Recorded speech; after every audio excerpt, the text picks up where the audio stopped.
श्री कृष्ण गोविंद हरि मुरारी नाथ नारायण वासुदेवा। श्री कृष्ण गोविंद हरि मुरारी नाथ नारायण वासुदेवा। श्री कृष्ण गोविंद हरि मुरारी नाथ नारायण वासुदेवा। श्री कृष्णं शरणं मम। श्री कृष्णचंद्र भगवान की जय। श्री बद्री नारायण भगवान की जय। आइए पुरुषोत्तम मास की महिमा का वर्णन करते हुए वंदे कृष्णम गुणातीतम गोविंदम एक अक्षरम अव्यक्त अव्ययम व्यक्तम गोपवेश विधायिनम। जो क्षर है, अक्षर है और उससे प्रतीत है, अव्यक्त होकर भी गोप वेश धारण किए भक्तजनों के सम्मुख व्यक्त प्रकट होते हैं, उन अक्षर ब्रह्म आनंद सिंधु नंद कुमार पुरुषोत्तम भगवान श्री कृष्ण के पावन चरणों में मैं नमस्कार करता हूँ। वज्रांगनाओं के बंधन पंकज के भ्रमर राशिकाभरण राशेश्वर भगवान श्री कृष्ण ही पुरुषोत्तम हैं। मित्रों, प्राचीन काल का एक इतिहास है। प्राचीन काल में सर्वप्रथम अधिक मास की उत्पत्ति हुई। उस मास में सूर्य की संक्रांति न होने के कारण वह मलमास कहलाया। वह स्वामी रहित मलमास देव पितर आदि की पूजा और मंगल कार्यों के लिए गर्ह्य माना गया, अर्थात उसकी निंदा होने लगी, घोर निंदा होने लगी। इस प्रकार की लोक भर्तना से उस मलमास को चिंतातुर हो गया, अपार दुख समुद्र में मग्न हो गया।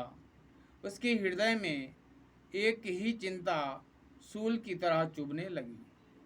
वह धैर्य खोकर मरणासन मनुष्य की भांति हो गया। कौन? मलमास। अंत में उसे स्मृति उदय हुई और वह भटकता फिरता भगवान विष्णु के लोक वैकुंठ में पहुंचा, जहां भगवान विष्णु अमूल्य रत्न जटित हेम सिंहासन पर विराजमान थी। वहां पहुंचकर उसने दंडवत प्रणाम किया और पृथ्वी पर गिर पड़ा। मलमास गदगद कंठ से अश्रुपात करता हुआ बोला, कृपा निधान, मेरा नाम मलमास है। संसार के लोगों ने मुझे निंद्या समझकर मेरा तिरस्कार किया है।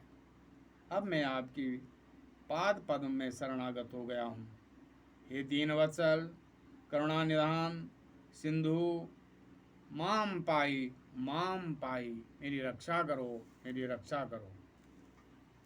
मलमास को इस प्रकार के दुख के समुद्र में मग्न देखकर भगवान विष्णु का हृदय दया से द्रवित हो गया।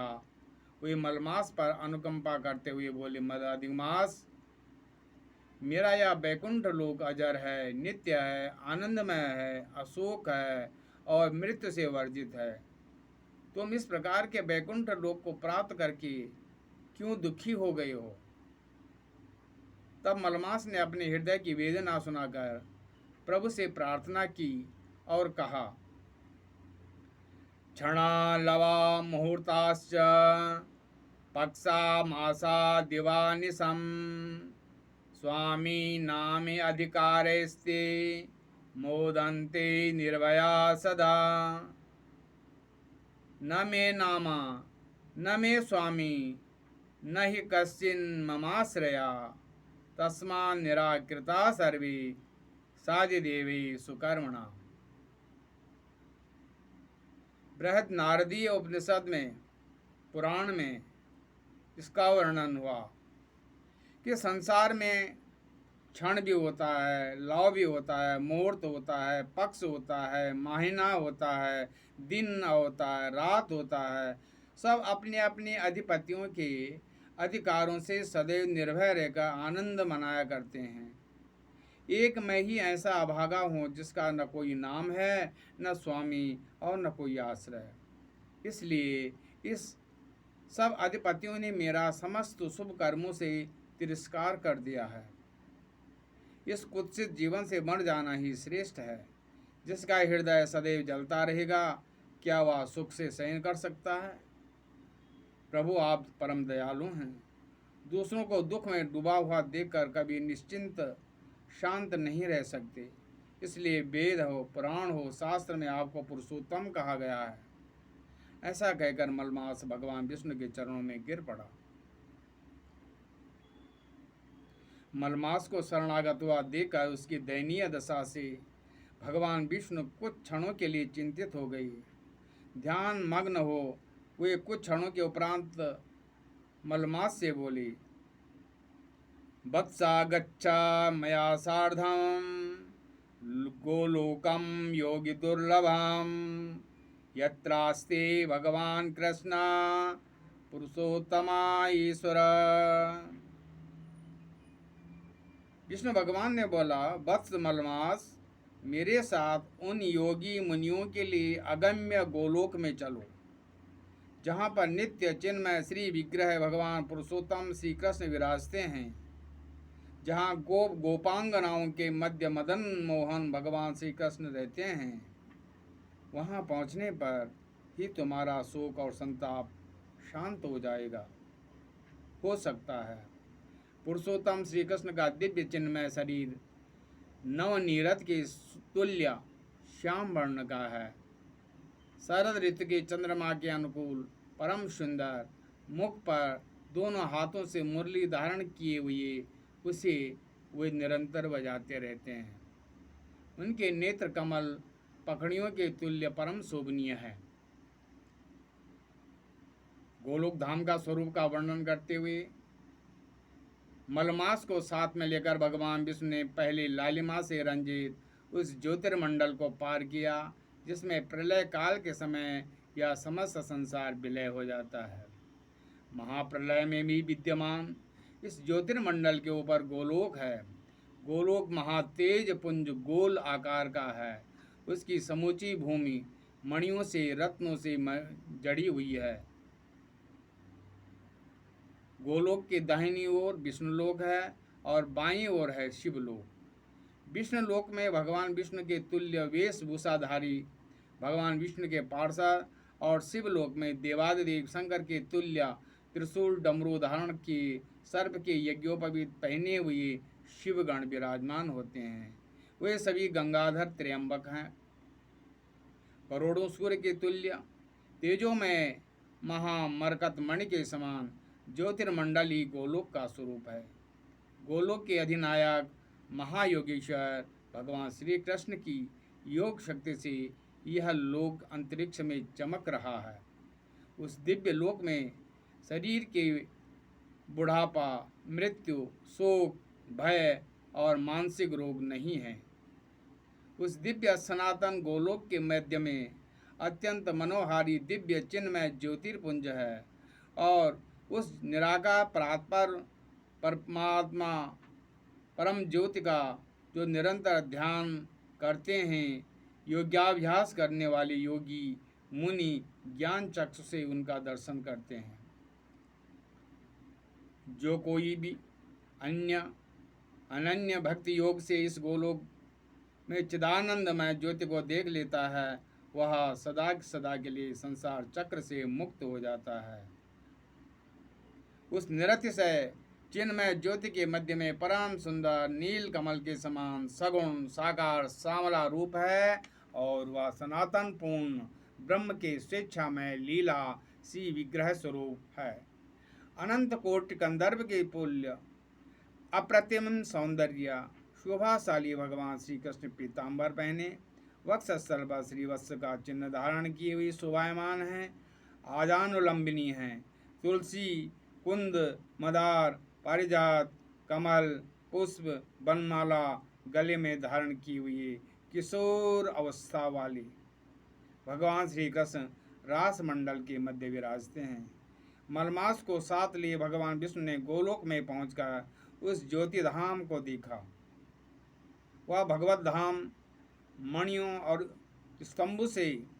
मणि स्तंभ से अतिशय शोभामान था। गोलोक में मणियों के खम्भों से परम शोभमानीय भगवान श्री कृष्ण के निवास ज्योति धाम के दूर से ही दर्शन कर विष्णु परम प्रसन्न हुए। पहले उस ज्योति धाम के दिव्य निरतिशय तेज से भगवान विष्णु के नेत्र बंद हो गई। उपरांत शने शने धीरे धीरे पलक उठाकर मलमास को पीछे किए हुए वे प्रमुख द्वार पर पहुंचे। अतिथि निवास में ठहकर पश्चात उसके अंतर्गह में पहुंचे और जहां गोलोक वतंस भगवान श्री कृष्ण दिव्य मणि रत्न रचित स्वर्ण सिंहासन पर विराजमान थे, गोपिकाओं के समुदाय से घिरे श्री कृष्ण को देखकर रमानाथ विष्णु ने श्रद्धा भक्ति से उन्हें प्रणाम किया। यद्यपि गोलोक वतंस भगवान श्री कृष्ण नवनीरथ के समान श्याम और अनंत कोटि कंदर्प के तुल्य परम शोभमानीय सगुण साकार सी विग्रह हैं, तथापि संपूर्ण गुण धर्म से अतीत हैं, अक्षर हैं, अव्यक्त हैं, इंद्रियों से गोचर न होने वाले हैं, अविनाशी परमात्मा हैं। जब कभी सर्ग विसर्ग की रचना करने की आवश्यकता पड़ती है, तब निर्विकार पर ब्रह्म परमात्मा गोप वेश धारण किए श्री वृंदावन के वन मंडल में रासलीला रचाते हैं। और श्री रासलीला ललाम पीताम्बरधारी घनश्याम साक्षात मनमत श्री विग्रह रत्न सिंहासन पर आसीन भगवान श्री कृष्ण विष्णु की स्तुति सुनकर अत्यंत प्रसन्न हुई। पार्षदों से भव्य स्वागत सत्कार पूजा करवाकर उन्हें दिव्य महामरकत मणि रत्न विभूषित स्वर्ण सिंहासन पर विराजमान किया। बोले श्री कृष्णचंद्र भगवान की जय। भगवान का ये स्वरूप था मलमास का उद्धार। मित्रों, कथा संपूर्ण सुनना और इस मास में इसकी कथा का श्रवण का लाभ का फल आप अवश्य प्राप्त करना। मलमास का उद्धार। भगवान विष्णु ने मलमास को श्री कृष्ण के चरणों में नतमस्तक कराया। जिस समय भय से त्रस्त हो मलमास गोलोक के स्वामी गोप वेशधारी भगवान श्री कृष्ण के चरणों में शरणागत हुआ, उस समय भगवान श्री कृष्ण विष्णु से पूछने लगे, प्रभो यह कौन है? हमारे इस दिव्य गोलोक में शोक मोह स्वप्न में भी नाम मात्र के लिए नहीं है, किंतु यह यहाँ रोदन क्यों करता है?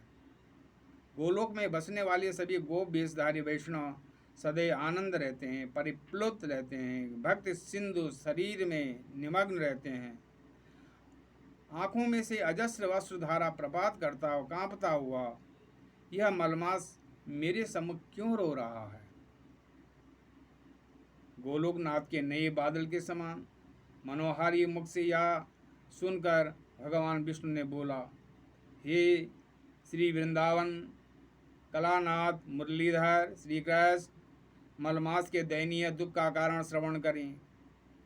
यह तीव्र दुख दावानल में दग्ध होकर व्याकुल हो रहा है, कारण कि यह अधिक मास अर्क संक्रमण से रहित हो जाने के कारण मलिन हो चुका है। वेद शास्त्र विहित पूर्ण कर्म के अयोग्य होने के कारण स्वामी रहित इसकी सबने घोर निंदा की है। इस मलमास का कोई भी स्वामी नहीं है, इसलिए सभी वनस्पतियों लताओं में 12 महीनों कलाओं में काष्ठाओं में क्षण में उत्तर दक्षिण अयन संवत्सर आदि ने आक्षिप्त करके इसका अपमान किया है। हे ऋषिकेश, आपके अतिरिक्त दूसरा कोई भी इसके महान क्लेश का निवारण नहीं कर सकता, इसलिए इसके संतप्त को दुख संताप को पीड़ा से कृपया विमुक्त कीजिए। भगवान श्री कृष्ण के सानिध्य में अधिक मास की सभी दुख गाथा निवेदन करके उनके मुखार बिंदु की ओर देखकर भगवान विष्णु हाथ जोड़कर खड़े हो गए। बोले श्री वृंदावन बिहारी लाल की जय, मापति महादेव की जय, श्री विष्णु भगवान की जय। भगवान श्री कृष्ण बोले, विष्णु, आप मलमास को साथ लेकर यहाँ आए, यह आपने बहु महान उपकार किया है। अब मैं इसे सर्वोपरि अपने समान कर देता हूँ, अपने तुल्य करता हूँ। अहमेते यथा लोके प्रथितः पुरुषोत्तमा तथायमापि लोकेषु प्रथितः पुरुषोत्तमा। सद्गुण, कीर्ति, प्रभाव, षडैश्वर्य, पराक्रम, भक्तों को वरदान देने आदि जितने भी गुण मुझ में हैं, और उनसे जिस प्रकार मैं विश्व में पुरुषोत्तम के नाम से विख्यात हूँ, उसी प्रकार यह मलमास भी पृथ्वी लोक पर, भूतल पर पुरुषोत्तम नाम से प्रसिद्ध होगा। अस्मै समर्पितम सर्वे ये गुणा मयि संस्थिता पुरुषोत्तमेति मन्नामा प्रतितम लोकवेदयो। अहमेवास्य संजातः स्वामी च मधुसूदना। मुझ में जितने सद्गुण हैं उन सबको आज से मैंने मलमास को सौंप दिए हैं। मेरा नाम जो वेद, लोक और शास्त्र में विख्यात है, आज से उसी पुरुषोत्तम नाम से यह मलमास विख्यात होगा, और मैं स्वयं इस मास का स्वामी हो गया हूँ। जिस परम धाम गोलोक में पहुँचने के लिए मुनि महर्षि कठोर तपस्या में निरंतर रत रहते हैं, वही दुर्लभ पद पुरुषोत्तम मास में स्नान करने से, पूजा आदि करने से, अनुष्ठान करने से भक्तजनों को सरलता से, सुगमता से प्राप्त हो सकेगा। विधिवत सेविते यस्तु पुरुषोत्तम आदरात् कुलम स्वकीय मुद्रित्या मामे वैश्यत्य संशय। प्रति तीसरे वर्ष में पुरुषोत्तम मास के आगमन पर जो व्यक्ति श्रद्धा भक्ति के साथ व्रत, उपवास, पूजा आदि शुभ कर्म करता है, वह अपने समस्त परिवार के साथ गोलोक में पहुंचकर गोलोक वतंस भगवान श्री कृष्ण का सानिध्य प्राप्त करता है। आज से संसार के सभी प्राणी मेरी आज्ञानुसार मेरे तुल्य पुरुषोत्तम मास की पूजा सदैव करते रहेंगे। यह 12 महीनों में सर्वश्रेष्ठ मास के नाम से विख्यात होगा। अधिमास भगवान श्री कृष्ण से वर प्राप्त करके इस भूतल पर पुरुषोत्तम मास के नाम से विख्यात हुआ। जो कोई श्रद्धा भक्ति से पुरुषोत्तम मास की कथा या पूजा करता है, मरणोपरांत उसे गोलोक धाम की प्राप्ति होती है। जय श्री कृष्णा, जय श्री राधे। मित्रों, आपको यह कथा कैसी लगी? मेरे इस चैनल को, धर्म दर्शन चैनल को लाइक, सब्सक्राइब और अपने मित्रों में शेयर करें। जय श्री कृष्णा, जय श्री राधे, जय श्री पुरुषोत्तम मास।